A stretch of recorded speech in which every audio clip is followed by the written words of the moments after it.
All right, the United States won, the Czech Republic 0. Mathis Albert with a late goal to win it for us 1-0. And the US qualify in the group stage of the Under-17 World Cup. Not just qualify, but top the group with a perfect record, 3 wins. We beat Burkina Faso 1-0, thanks to a Kevin Sullivan goal. We beat Tajikistan 2-1. And then we beat the Czech Republic 1-0. Basically, we've been very heavily relying on Kevin Sullivan and Mathis Albert throughout this tournament. And to be honest, they haven't really gotten a lot of help from their teammates, but we'll take it. We got 9 points and we got out of the group. We did well. There were some tricky games, not really any very good opponents. But now we look forward, Tack. We look forward to the knockout stage, the round of 32. Remember, guys, there are 40 teams in this World 48. Cup. 48, 48. I'm sorry, 48 teams. So you don't go to the round of 16. There's a lot of knockout games still to win. And there are some concerns with this team, which we'll talk about, right? I was just saying, Tack, feels like we've relied very heavily on our 2 best players this whole tournament, right? Kevin Sullivan and Mathis Albert basically winning us all the games. But it is what it is. We did the job. This team seems to lack some cohesiveness, which is disappointing. But let's see how we look in the knockout rounds. And as of now, Burkina Faso beat Tajikistan 2-0. It's not over yet, Pete, but it's just one almost thing. over. I have a counterpoint to what you said there. I'll say it's been actually extremely encouraging. You know why? What has The whole tournament. Because one, we're winning the games, right? Which matters less at the youth level, but we want to win. And if we can go far, if we can even win the World Cup, we would love it. But you want to also get 1, 2, 3, or 4 players that can in the future contribute. And the Yeah, fact that our best players are standing out is a big positive. Because yeah, let me put it this way. Let's say you make it to the semifinals and you have a bunch of players like our U20s that just look very good as a team, but there's no player there that can really pick for the senior team in the future. At least I don't see one, right? That is meaningless for us. So far in this tournament, we've seen 2 players that clearly look like they'll contribute in the future. And then we have a few others that also look like they will contribute in the future, right? At least another 2 or 3. Um, so overall, like for example, we talked about this. Mathis Albert and Kevin Sullivan in the future most likely will contribute to the senior team. Carizo has a chance if he develops, especially in that position that we seem to be lacking some depth.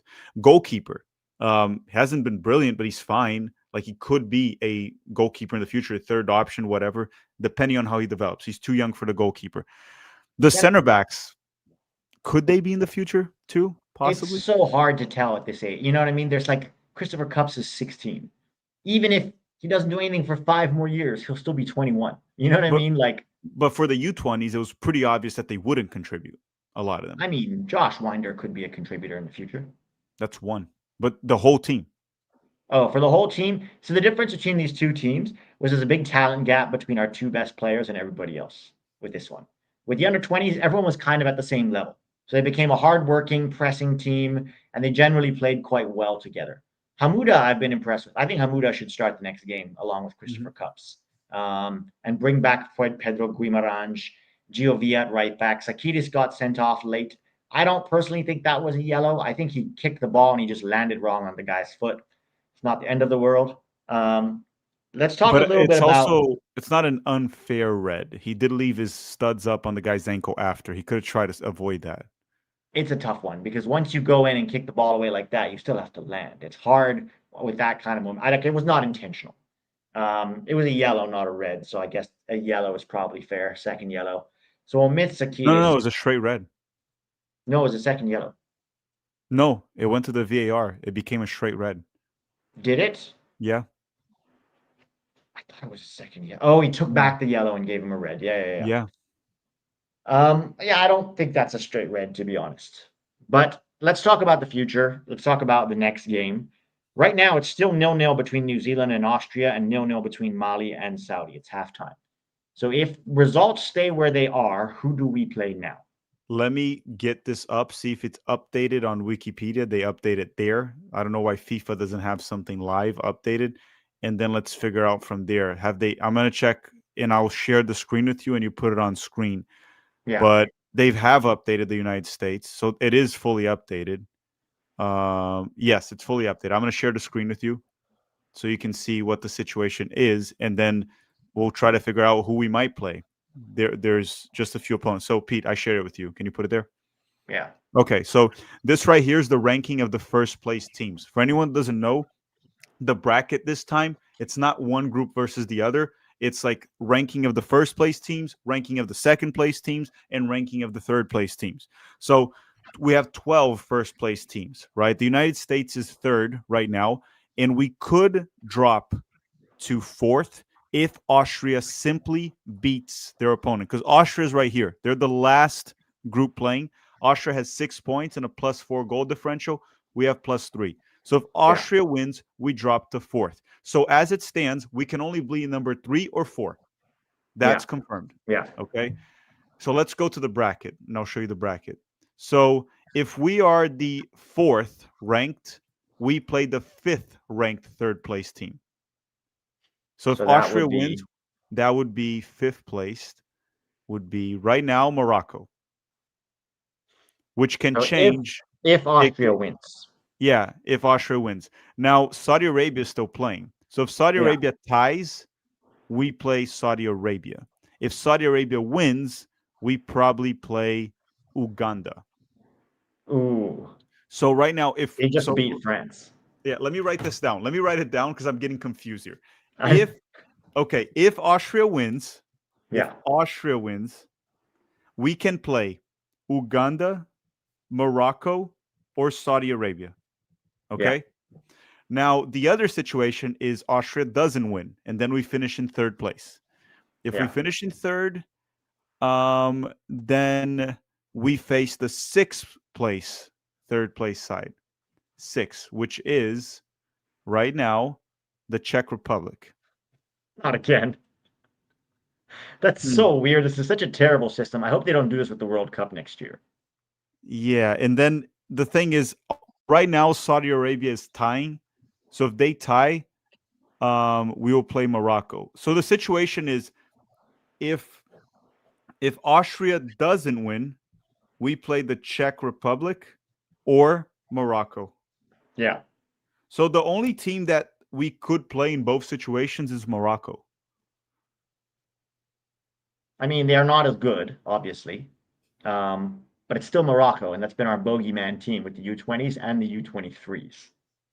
We could still play Saudi, right, if they tie? No, there's no way we play Saudi Arabia. No. There's no way. Because if they tie, well, no, we could. We could if Austria wins. Yeah. Like right now, if Saudi Arabia continues with the 0-0 draw and Austria wins, we could play Saudi Arabia, yes. Yeah, this is so confusing. So confusing. Well, let's put it this way. It's any of these opponents. Uganda, Morocco, Saudi Arabia, or the Czech Republic. One of these 4.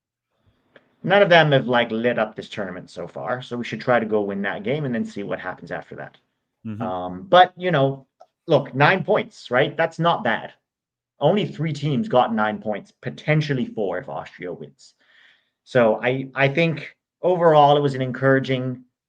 We got encouraging results because our big players. Oh, we lost tech. We got encouraging results because our big players showed up when it matters, right? And that's what's. We lost tech. Yeah. I went to close the tab of the Wikipedia page, and I closed my own. Should we talk a little bit about how to line up against whoever we play, because we don't know yet, and we're not going to know in this stream because I'm only going to do this for about 20 minutes, and then I got to go to work. Obviously, I think we bring back Ramiz Hamuda. You have the same goalkeeper. You have Hamuda and Cups. I would bring Guimarães back to left back. Also, his replacement Griffin got a hamstring tear. I don't know how bad it is, but he shouldn't start the next game. And then probably Giovia at right back because Mateo Shakidis was playing right back, and that just does not work. So that's back 4 is fine. Now, midfield is interesting. We could go 2 ways with this. We could play Sat Cavan in midfield together with Carrizo, and then maybe have Luca Moisa as the other midfielder, because I don't think Jude Terry should start. Or you keep Sullivan on the wing, and then you put either Adams or Berchimas up top. Look, we don't know who we're going to play, right? That Right. people need to take that into context. Depending on who you play and how the opponent will approach the game, you will change the lineup, especially because Berchimaz and Adams are very different approaches. One is a poacher. Berchimaz would be more aggressive, faster, help with the Yeah. press, while the other one's a poacher. Julian Hall probably should get benched at this point. It's been quite Yes. poor. I would go the following right now without knowing the opponent. I would go with a double pivot that defends and stays Mm, back. Like Jude Terry, mm. don't go high up the field, stay back, defend, But he's an attacking midfielder. That's the problem. and Sakidis would be Maybe the other one that could defend, but he's suspended. he's out. You could have Cooper Sanchez and Luca Moisa. Honestly, Yeah. I wouldn't mind that. You could put two of them there, and then Carrizo at the 10, Sullivan 10, on the right, and Albert on the then left. Albert on the left. And then I think with that lineup, maybe I would try Baby Holland. Baby Holland. Get a finisher in there. Yeah, and if he's sucking in the first half, you quickly change it to Berchima. Well, now that I'm thinking about it, if we are down, maybe we need Baby Holland in the second half if we're chugging in crosses and shit. So Yeah, true. yeah, maybe try Berchimaz up top because Julian Hall just ain't working. Yeah, I don't think with the midfield, like outside, the main thing, Austria just scored. Austria just scored. So in that case, we are gonna play Uganda, Morocco, or Saudi Arabia. Uganda, Morocco, or Saudi. Interesting. It depends on how the Saudi Arabia game goes. Yeah. We won't know until those games are over. So we'll know in about what, 40 minutes maybe? Mhm. You could tweet it out so people know who we're going to play. But look, I have concerns about this team. It's encouraging that in terms of them winning and continuing to make progress through this tournament, I still have concerns because there's been a real lack of cohesion. Yes, we've managed to win the games mostly because our big talent showed up. I think as the tournament goes on, you can't just rely on two players, right? Because if one of them gets injured or has a bad day, right? They're 16-year-olds, 16. And by the way, the two youngest players on the team, Albert and Sullivan. Sullivan just turned 16 2 months ago. I have concerns about this team's cohesiveness and even the defense at times. Like we look very scattered all over the place, and I think a good quality team will punish us. But maybe let's at least try to go win that next game and see what happens after that. But I think there's a lot of talent on this team that you're just like, nah, this ain't it, you know? Yeah, the thing with this team is I think we won the 3 games, and people are going to say this is stupid, but the reality is we won because we had better players. Yes. That's it. Yeah. Our big time players showed up when it mattered. We weren't a better team. As a team, we were not better. We just had better players, and then things happen, right? Yeah. Our goalkeeper is also very secure. He's very safe. That's kind of important because he helps us. So for any team to score on us, they need to create very good goal scoring opportunities. And if they can't do that, they'll probably be held scoreless. And if they're held scoreless, at some point, one of our talented players will get something going and will win the game. Hopefully. Yeah, I think my biggest concern is just a double pivot. If we had a better double pivot that could defend and protect the back line, our defense would be extremely strong, and I'm sure the guys up top will get the job done. But that double pivot is a problem. Yeah, that double pivot is the issue for us right now. Cooper Sanchez, Luca Moisa, those are probably your best options. Jude Terry is too attack minded. That's the problem. He doesn't defend as well. Right. So if you've got Carrizo, Albert, Sullivan, and a striker, I think something you're fine. will happen. Like you don't. Something will happen. Somebody will create something. Berchimas, maybe. I think give him a shot. Let's see what happens, guys. It's hard to know. Seth Parkinson says the Under-17 World Cup. Man, this channel is intense. Well, we try to cover all levels of the game up to U17, which we're the only ones that do. So we do get to know these players from a very young age, and we can actually watch them and see what they look like and project a little bit into the future.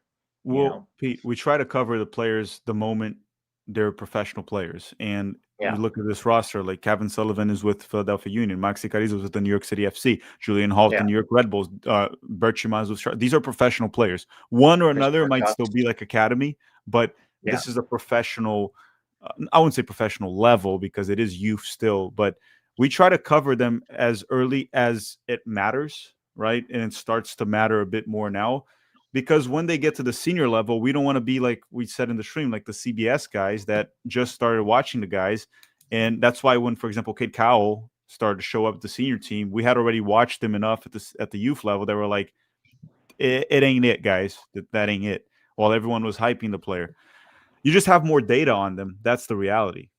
Yeah, you get more data from them from a younger age. Oh, it says U7 in your I stream. just changed it. Oh, you know okay, how you're in a rush to start the stream, so you quickly change the thing. I just changed it, but yes, it did say U7. What are the best looking teams so far at the Under-17 World Cup? Well, Argentina looks very good. Who was the other teams that were finishing the top three?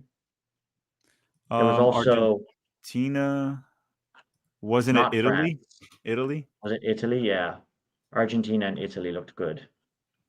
And So let's see. Austria, I guess. Austria's getting 3 wins. Austria's getting 3 wins. We're in the one of only 4 teams that is getting 3 wins. So we can give ourselves credit there. It's just a weird tournament. You don't know, like the groups. You could have a group with 4 title contenders in it, and you don't know. It's just hard to tell. But historically, Argentina is usually strong enough that if they won 3 games, we should believe that they're probably strong. Even Italy, I would say they didn't win 3 games on accident. You know, for us, it's kind of like we won 3 games, but every game was very tight, right? Like we didn't dominate any game. I mean, we dominated Tajikistan, but we just didn't score. Argentina beat Belgium, Tunisia, and Fiji. Italy beat. Where's Italy? Italy was Group A. Yeah, Italy beat Qatar, Bolivia, and South Africa. So it's not like it's hard to tell, dude. It's just so hard. We'll know more by the knockouts. Like by the knockouts, you'll see who's really good and who's not. You know, including ourselves. We may not be that good, or we might be like, oh my god, we're actually really good. This was a tough group. You know, you never know. So we'll just have to wait and see. The eye test will say, for me, the eye test is we haven't looked very good, and we're just relying on 2 players to carry us. So we'll see. We'll see what happens. Do you have anything more to talk about? I'm not going to do player ratings for this game. I think we'll start doing player ratings come the knockouts. That's where we'll start being like, okay. No, I'm just looking forward to the game. I'm gonna check here real quick to see. We don't know yet if we're gonna play on Friday or Saturday. I guess we'll tweet it out. Yeah, guys, just follow us on X or Twitter and follow us on Instagram. We'll announce when the game is and keep track, and we'll cover the game, whether it's Friday, whether it's Saturday.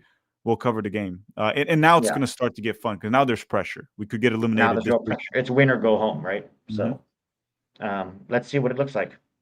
Any last thoughts? That's all. I'll see you guys on Friday or Saturday, whatever it is. Actually, Saturday might be fun. Maybe U20s and senior team. U17s and senior team, yeah. Both, yeah, both. Sorry.